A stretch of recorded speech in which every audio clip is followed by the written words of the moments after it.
Good morning, students. Myself, Dr. Sangeeta Kumari, Assistant Professor, Department of Psychology, Mahila College, Chabasa. Today, I am taking the class of UG Semester 5, Psychology, DSE 1 Positive Psychology. In this subject, I taken the topic of Unit 4, Application. Application में मैंने आप लोगों का लिया है topic ageing. Ageing means वृद्धावस्था. तो आज मैं आप लोगों को बताऊंगी कि वृद्धावस्था क्या है. चलिए हम लोग जानते हैं कि वृद्धावस्था क्या है. वृद्धावस्था या एजिंग, इसे बुढ़ापा भी कहते हैं, प्रौढ़ावस्था भी कहते हैं. ये जीवन की उस अवस्था को कहते हैं जिसमें उम्र जो होता है मानव जीवन की औसत काल के समीप होता है या उससे अधिक होता है. वृद्धावस्था वृद्ध लोगों को रोग लगने की संभावना बहुत ही ज्यादा होती है. वृद्धावस्था एक धीरे धीरे आने वाली अवस्था है जो स्वाभाविक एवं प्राकृतिक घटना है. वृद्ध का शाब्दिक अर्थ होता है पका हुआ, परिपक्व या बढ़ा हुआ. इस तरह से देखते हैं कि किसी जीव अथवा पदार्थ में समय के साथ इकट्ठा होने वाले परिवर्तनों को वृद्धावस्था एजिंग कहते हैं या उम्र का बढ़ना भी कहते हैं. मनुष्य में उम्र का बढ़ना शारीरिक, मानसिक और सामाजिक परिवर्तन का एक बहुआयामी प्रक्रिया को दर्शाता है.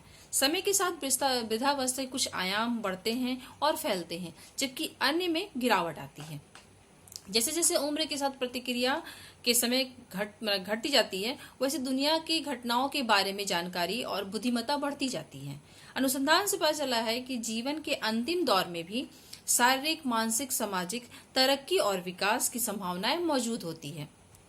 यानी उम्र का बढ़ना सभी मानव जो है समाज का एक महत्वपूर्ण हिस्सा है जो जैविक बदलाव को दर्शाता है. लेकिन इसके साथ ये सांस्कृतिक सामाजिक परंपराओं को भी दर्शाता है. उम्र के आमतौर पर पूर्ण वर्षों के अनुसार और छोटे बच्चों के लिए महीनों में पाया जाता है. यानी हम लोग देखते हैं कि बच्चों को जब बच्चा जन्म लेता है उसके बाद हम लोग उसको दिनों के अनुसार से या महीनों के अनुसार से उनकी काउंटिंग करते हैं या उसमें जो परिवर्तन आते हैं वो हम लोग देखते हैं. लेकिन प्रौढ़ावस्था का जो हम लोग परिवर्तन है ये वर्षों में काउंटिंग होता है. यानी आपको हर वर्ष में मतलब अगर हम लोग उसके अंतरों को देखेंगे यानी उनके प्रगति को देखेंगे या उसके शरीर का जो परिवर्तन होता है उसको देखेंगे तो ये जो परिवर्तन है हम लोगों को दिनों में, महीनों में नजर नहीं आती है. प्रौढ़ावस्था में जो होती है ये परिवर्तन हमको वर्षों में नजर आती है. मैंने हर साल पर हम लोग उनके शरीर में वो परिवर्तन देखते हैं. इस तरह से जो मोटे तौर पर देखा जाता है तो एक व्यक्ति का जो जन्मदिन अक्सर एक महत्वपूर्ण घटना होती है. यानी कि हर साल में इसमें जो परिवर्तन होता है वो हमें दिखाई देता है. मोटे तौर पर दुनिया भर में 1 लाख लोग करीब उम्र संबंधी कारणों से मरते हैं. उम्र बढ़ने की परिभाषा कुछ इस हद तक मतलब आती है. अगर जैसे कि उम्र बढ़ना हुआ तो उसको हम लोग किस तरह से अलग अलग भागों में बांटते हैं. तो इसमें जैसे मान लीजिए पहला है सार्वभौमिक वृद्धावस्था. ये सार्वभौमिक वृद्धावस्था उस अवस्था को कहते हैं जिसमें उम्र बढ़ने में वो परिवर्तन होते हैं जो सब लोगों में होते हैं. यानी कि ऐसा मतलब परिवर्तन वृद्धावस्था का जो अधिकतर सब लोगों में पाया जाता है. ये परिवर्तन हर लोगों में होते हैं. इसे हम लोग सार्वभौमिक वृद्धावस्था कहेंगे. दूसरा हमारा है संभाव्य वृद्धावस्था. इसमें देखा जाता है कि उम्र बढ़ने के वे परिवर्तन जो कुछ लोगों में ही पाए जाते हैं लेकिन उम्र बढ़ने के साथ साथ लोगों में नहीं पाए जाते हैं. जैसे कि टाइप 2 जो शुगर की बीमारी होती है, मधुमेह की शुरुआत होती है, ये सब लोगों में नहीं पाई जाती है. कुछ कुछ लोगों में पाई जाती है, या तो जेनेटिक पाई जाती है या अचानक उभरती है. तो इस तरह से ज्यादातर देखा गया है कि जेनेटिक ही पाई जाती है. तो इस तरह से वृद्धावस्था को हम लोग 2 भाग में बांट दी है. एक सार्वभौमिक जो हमेशा सब में पाई जाती है और जो किसी किसी में ही पाई जाती है. इस तरह से अगर दोनों का भेद किया जाए तो हमें समझने में आसानी होती है. एक व्यक्ति कितना मतलब उम्रदराज है या कितना बड़ा है इसके बारे में जो कालक्रम जो है वृद्धावस्था यकीनन उम्र बढ़ने की सबसे सरल परिभाषा है. यानी कि समय के अनुसार जो हम उम्र जो बढ़ता है उसके अनुसार से भी हम लोग वृद्धावस्था को अलग अलग भागों में बांटते हैं. जिसमें हम लोग देखते हैं पहला है सामाजिक वृद्धावस्था. सामाजिक वृद्धावस्था में देखा गया है कि समाज की आकांक्षाएं की बूढ़े होने पर लोगों को कैसे व्यवहार करना चाहिए. यानी कि समाज के प्रति लोगों की क्या धारणाएं हैं. यानी बूढ़े लोग समाज के प्रति क्या धारणा रखते हैं और समाज बूढ़े लोगों के प्रति क्या धारणा रखते हैं. इस तरह से लोगों को भी बूढ़े लोगों को अलग अलग भागों में बांटा जाता है. दूसरा है हमारी जैविक वृद्धावस्था. इसमें क्या है उम्र बढ़ने के साथ साथ एक जीव की भौतिक दशा यानी हर व्यक्ति का अलग अलग दशा में परिवर्तन होता है. तो उसके अनुसार से भी वृद्धावस्था को हम लोग अलग अलग भागों में बांटते हैं.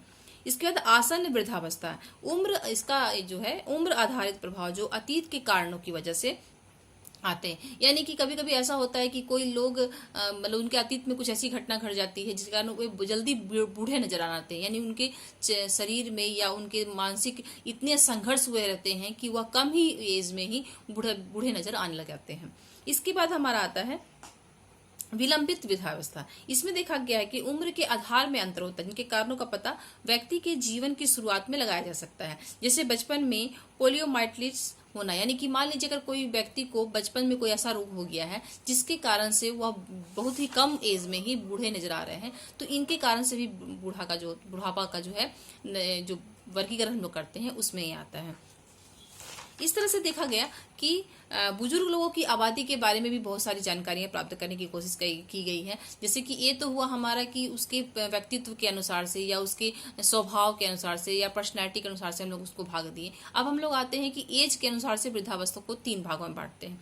जैसे कि युवा बुजुर्ग हम लोग जिसे कहेंगे, तो युवा बुजुर्ग हम लोग कहते हैं 65 से 74 के लोगों को, यानी कि जो भी व्यक्ति 65 से 74 के बीच के जो एज है में जो भी लोग हैं, इन लोगों को हम लोग युवा प्रौढ़ कहते हैं। इसके बाद हम लोग बोलते हैं प्रौढ़ बुजुर्ग, इसमें 75 से 85 के लोगों को हम लोग रखते हैं।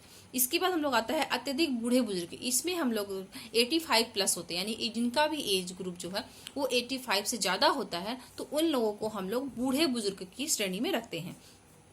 हालांकि इसमें समस्या यह है कि कालानुक्रमिक उम्र कार्यात्मक उम्र के साथ में पूरी तरह से जुड़ी हुई नहीं है। अर्थात ऐसा भी हो सकता है कि 2 लोगों की आयु जो हो समान हो, किंतु मानसिक और शारीरिक क्षमताएं अलग अलग हो। उम्र वर्गीकृत करने के लिए प्रत्येक देश, सरकार और गैर सरकारी संगठन के पास विभिन्न तरीके हैं। यानी कि कभी कभी ऐसा भी देखा गया है 65 के अगर मान लीजिए एज के लोग हैं, तो अगर 2-3 लोगों को लेते हैं तो कोई उसी एज में उनकी जो क्षमताएं हैं वो कम हो गई है, लेकिन किसी किसी लोगों को वो अभी भी क्षमताएं हैं, उनके मन में उतने ही उत्साह है, वो किसी काम को उतने उत्साह के साथ करते हैं। यानी कि एक ही एज होने के बावजूद भी कभी कभी लोगों की अपनी जो धारणाएं हैं, अपनी जो मानसिक क्षमताएं हैं या अपनी पर्सनैलिटी है वह अलग अलग भी होती है। इसलिए क्या होता है, देश, सरकार या गैर सरकारी जो संस्थान होते हैं वे इन लोगों को इस कैटेगरी में अलग रखते हैं। समाज में जो होते हैं बूढ़े लोगों की संख्या अनुपात में वृद्धि को वृद्ध जनसंख्या कहते हैं। वृद्ध जनसंख्या के 3 प्रभावित कारण हैं। अप्रवास, लंबी और जीवन प्रत्याशा यानी मृत्यु दर में जो होती है कमी के कारण, कम जन्म दर यानी वृद्धावस्था समाज पर एक महत्वपूर्ण प्रभाव डालती है। युवा लोग सबसे अधिक अपराध करते हैं, देखा भी यही गया है कि युवा लोग अधिक अपराध करते हैं। वे नई प्रौद्योगिकी के विकास करने और अपनाने और शिक्षा की जरूरतों के लिए राजनीतिक और सामाजिक बदलाव के लिए अत्यधिक उत्सुक होते हैं। सरकार कुछ अलग करना चाहते हैं तो अक्सर उनके सामाजिक मूल्य भी अलग होते हैं। वृद्ध लोगों के द्वारा मतदान देने की संभावना अधिक होती है, इसलिए कई देशों में युवाओं को भी मतदान करने की मनाही रहती है। कई कई ऐसे देशों में देखा गया कि युवाओं लोग जो होते हैं इन लोगों को मतदान नहीं देने की मतलब मनाही होती है, और बूढ़े लोग बता देते हैं क्योंकि वे कहा जाता है कि बूढ़े लोगों को ज्यादा एक्सपीरियंस होती है, उनकी जिंदगी का ज्यादा अनुभव होता है, जिसके कारण उन लोगों में सही गलत समझने की जो क्षमता है वो ज्यादा होती है। इसलिए बूढ़े लोगों में ये होता है कि उन लोगों को मतदान देने की सरकार जो है अनुमति देते हैं। इस प्रकार वृद्ध लोगों को राजनीतिक प्रभाव अपेक्षाकृत अधिक होता है, यानी उनमें ज्यादा उनको ज्ञान होता है इस चीज के बारे में। 3 साल की आयु से अगर शुरुआत किया जाए तो जैसे कि हम लोग बचपन से लेकर 30 साल तक जो होता है वो हम लोगों का प्रोग्रेस एज होता है, यानी हम लोग जो हर 6 साल हुआ या हर महीने हुआ हम लोगों में प्रोग्रेस आता है, हमारी वृद्धि होती है, मतलब वृद्धि में बढ़ोतरी होती है, मानसिक हुआ, शारीरिक हुआ, ये सारी चीज में बढ़ोतरी है। लेकिन 30 साल के बाद जो होता है उम्र घटना शुरू हो जाता है। इसके व्यक्ति कई संज्ञानात्मक प्रतिक्रियाओं में उम्र जो है लगातार गिरावट देखी जाती है। इसमें देखा गया है कि स्मृति यानी कि मेमोरी का लॉस होना शुरू हो जाता है। बुढ़ापा में एक ये भी कारण है कि अधिकतर तो नहीं कहेंगे लेकिन कुछ लोगों में इस तरह से मेमोरी लॉस पाया जाता है। और इसमें जो सामान्य ज्ञान की जो क्षमता है, शब्दावली जो माने शब्दों का जो भंडार है उसमें भी उनके कमी आनी शुरू हो जाती है। इस तरह से देखा जाता है कि वृद्धावस्था में कुछ अच्छाई भी होती है, कुछ बुराई भी होती है, यानी कि कुछ लोगों को इसमें आगे बढ़ने का मौका मिलता है, कुछ लोगों को कुछ लोगों को वृद्धावस्था को देश में उसे अच्छा सम्मान दिया जाता है, लेकिन कुछ ऐसे भी है कंडीशन कि उनके एज या मेमोरी लॉस के कारण उन्हें नहीं भी देखा जाता है। मनोवैज्ञानिकों ने बुजुर्गों में बढ़ती उम्र का सामना करने के लिए कौशल का निरीक्षण किया है। उसने ऐसा माना है कि जीवन के अंत में जीवन के तनावपूर्ण घटनाओं का सामना करने में विभिन्न कारक जैसे सामाजिक सहायता, धर्म और अध्यात्म जीवन के साथ सक्रिय रूप से जुड़ना और आत्मकेंद्रण लाभकारी होता है। सामाजिक समर्थन और निजी नियंत्रण संभवतः दो महत्वपूर्ण कारक हैं जो वयस्क के स्वास्थ्य, रुग्णता यानी बीमारी को और मृत्यु दर के बारे में बताते हैं। अन्य कारक भी हैं जो बुजुर्ग के स्वास्थ्य और जीवन की गुणवत्ता से संबंधित हो सकते हैं। उसमें सामाजिक रिश्ते जो हैं यानी कि बूढ़े लोगों का अपने परिवार के लोगों के साथ में या समाज के लोगों के साथ में या किसी जानवर के लोग के साथ में जो एक संबंध होता है वो भी उसके सेहत में शामिल होता है। अब आते हैं इसके सामाजिक प्रभाव में। तो दुनिया भर में प्रतिदिन लगभग मरने वालों की संख्या में 1,50,000 के करीब लोगों में लगभग जो होती है 2/3 प्रतिदिन मैंने 1 लाख बुढ़ापे से जुड़े कारणों की वजह से मरते हैं। यानी जितने भी लोगों की मौत होती है उसमें करीब करीब 1 लाख जो होते हैं बूढ़े लोगों की मौत होती है, वो भी किसी किसी ना बीमारी के कारण से। औद्योगिक अगर जैसे यानी इंडस्ट्रियल एरिया में देखा जाए तो यह अनुपात बहुत ही अधिक है जो 90% तक पहुंच गया है। सामाजिक बुढ़ापा आबादी और समाजों की वृद्ध जनसंख्या को संदर्भित करता है। इस तरह से अगर हम जैसे वो हमारा था सामाजिक प्रभाव, अब भावात्मक सुधार पर हम लोग अगर आते हैं तो देखते हैं कि बुढ़ापे की शारीरिक और संज्ञानात्मक गिरावट को देखते हुए एक आश्चर्यजनक बात पता चलती है कि भावात्मक अनुभव जो होता है उम्र के साथ सुधरता है। यानी कि बूढ़े लोग जो होती हैं वो लोग जो बचपन से देखते आते हैं हर घटनाओं को, हर चीजों को, तो उन लोगों में एक्सपीरियंस जो होती है जीवन के प्रति वह बहुत ही अच्छी होती है।